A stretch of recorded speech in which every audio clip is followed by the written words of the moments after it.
नमस्कार, स्वागत है आपका इंडिया न्यूज 28 में। आइए बात करते हैं उत्तर प्रदेश की कुछ खास खबरों की। प्रतापगढ़ में मां कल्याणी के प्रांगण में चल रहा है शतचंडी महायज्ञ। हिंदू नववर्ष, चैत्र नवरात्र, आपसी प्रेम सौहार्द, महाकुंभ, प्रयागराज जैसे आयोजन से मिलती है भव्यता। बिंदेश्वरी प्रसाद तिवारी उर्फ पिंटू तिवारी।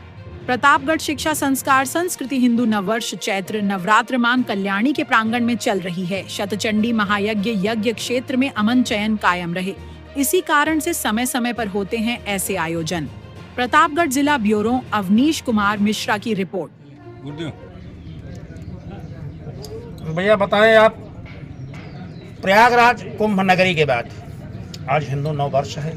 हिंदू नववर्ष पे माँ विंध्यवासिनी की कृपा आप पर या आपके परिवार पर है। माँ कल्याणी देवी के धाम में आप ये हिंदू नववर्ष चैत्र नवरात्र के उपलक्ष्य में प्रकांड विद्वानों के द्वारा कार्यक्रम करवा रहे हैं। ये कौन सी ऐसा संदेश देना चाहते हैं सनातन धर्म में, क्या है पूरा मामला?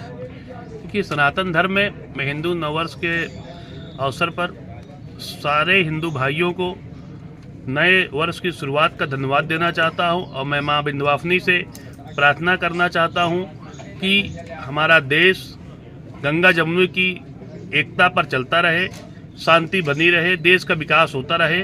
और साथ साथ अभी जो थाईलैंड और म्यांमार में भूकंप से आपदाएं आई हैं, उनके परिवार को भी मैं सांत्वना देना चाहता हूं। और इस हिंदू नवरात्र की शुरुआत पे मैं समस्त हिंदू भाइयों को अनुरोध करता हूं कि अपने घर में माँ विंध्यवासिनी की पूजा करें, दीपक जलाएं, हनुमान जी का ध्वज लगाएं और अपने सनातनी परंपरा को एक मेल जोल के साथ अपने भाई, परिवार, मोहल्ले, गली में हर्षोल्लास से मनाएं। देश में कल ईद है। ईद के अवसर पर आप कौन सा संदेश देना चाहते हैं इस देश में, प्रदेश में? देखिए, भारत अखंडता के पहले और अखंडता के बाद सारे धर्मों का देश रहा है, चाहे हिंदू हो, चाहे मुस्लिम हो, चाहे ईसाई हो, चाहे जैन हो, चाहे बौद्ध हैं। कल ईद के अवसर पर जितने भी हमारे मुस्लिम भाई हैं उनको भी ईद की अग्रिम शुभकामना मैं दे रहा हूं। वो मिलजुल कर एक भाईचारा के साथ अपने सौहार्दपूर्वक शांतिपूर्ण ढंग से ईद को मनाएं। ईद की मैं अग्रिम बधाई और धन्यवाद देना चाहता हूँ। कल्याणी धाम पर प्रकांड विद्वानों के द्वारा कितने विद्वान लगाए गए हैं और इस यज्ञशाला से लेकर के चैत्र नवरात्र हिंदू नववर्ष के उपलक्ष्य में क्या है आपके परिवार के द्वारा आयोजन, आपके द्वारा? मैं प्रतिवर्ष की भांति शतचंडी महायज्ञ का आयोजन कर रहा हूँ। 21 ब्राह्मण हैं जो शतचंडी का पाठ कर रहे हैं और 5 ब्राह्मण यज्ञ और अनुष्ठान को चला रहे हैं। कुल 26 ब्राह्मणों द्वारा ये यज्ञ हो रहा है। यह कार्यक्रम कै दिन चलेगा? ये 30 तारीख से आज से शुरू हुआ है और 5 दिन 7 दिन का प्राविधान है। 5 दिन पंचवर्षीय सत्संगी यज्ञ है और 5 दिवस में 3 तारीख को इसका समापन और भंडारा होगा। बस इंडिया न्यूज 28 पर सुप्रीम कोर्ट की अधिवक्ता, भाजपा नेता, हिंदूवादी नेता प्रयागराज संगम की रेती पर माँ गंगा जमुना सरस्वती की रेती पर आपके द्वारा महाकुंभ में बहुत माँ गंगा के भक्तों की सेवा की गई है। ठीक उसी प्रकार से आज हिंदू नववर्ष की शुरुआत हुई है, चैत्र नवरात्र की शुरुआत हुई है। माँ विंध्यवासिनी के भक्त हैं आप, कल्याणी देवी धाम आपकी कुल देवी हैं और प्रतिवर्ष आप ब्राह्मणों के द्वारा प्रत्येक नवरात्र में क्षेत्र के लिए, जिले के लिए, प्रदेश के लिए, देश के लिए, अमन चैन के लिए, भाईचारे के लिए आप बहुत कुछ समय समय पर आयोजन करते रहते हैं। ऐसे में हमारे साथ बिंदेश्वरी प्रसाद तिवारी उर्फ पिंटू तिवारी जी हैं। मैं इनसे सीधे बात करता हूं कि कैसा आयोजन है और क्या चाहते हैं। ये प्रत्येक वर्ष की बात माँ दुर्गा का, माँ विंध्यवासिनी का शतचंडी महायज्ञ हो रहा है और मैं चाहता हूँ पूरे देश में, विश्व में भाईचारा शांति बनी रहे, सारे जनमानस सबका कल्याण हो और सारी बाधाएं दूर हो।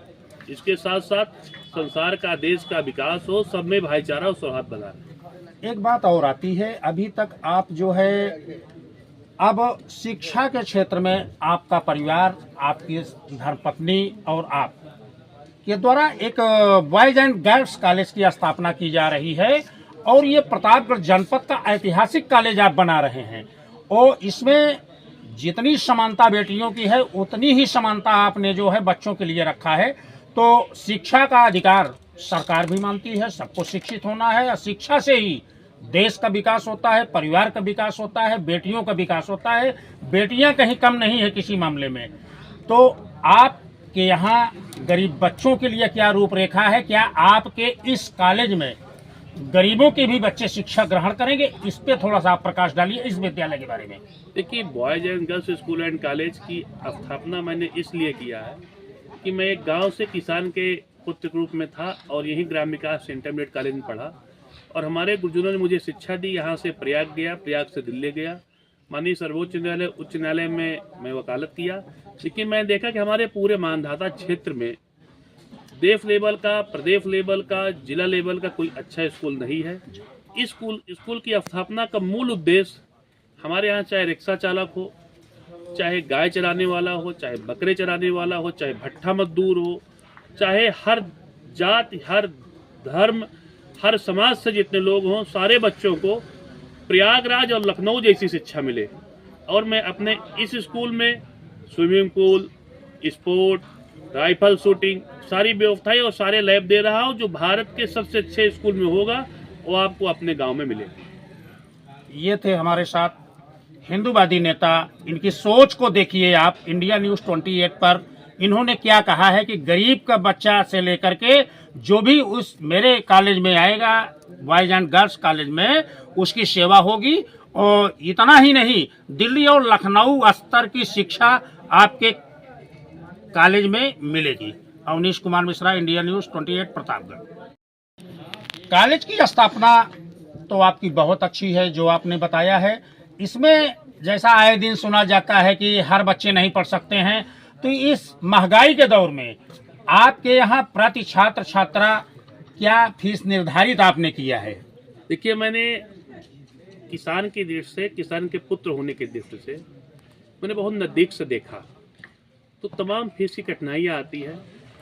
ये स्कूल भारत की सबसे अच्छी शिक्षा देगा, भारत के सबसे अच्छे संसाधन रहेंगे, किंतु जो इसकी फीस होगी, एक पिता चाहे वो मजदूरी करता हो, चाहे वो अध्यापक हो, चाहे लेखपाल हो, चाहे उच्च शिक्षा पे हो, यदि अपने एक दिन के श्रमदान के बराबर का मूल्य स्कूल में देगा तो इसमें कोई संदेह नहीं है 30 दिन में एक दिन की मजदूरी के मूल्य पे जो उसकी पारिश्रमिक है, उसी पे उसका बच्चा अच्छे से अच्छी से अच्छी शिक्षा पा जाएगा। हमने बहुत न्यूनतम ही फीस रखी है जो उसके महीने की एक दिन की मजदूरी के बराबर होती है।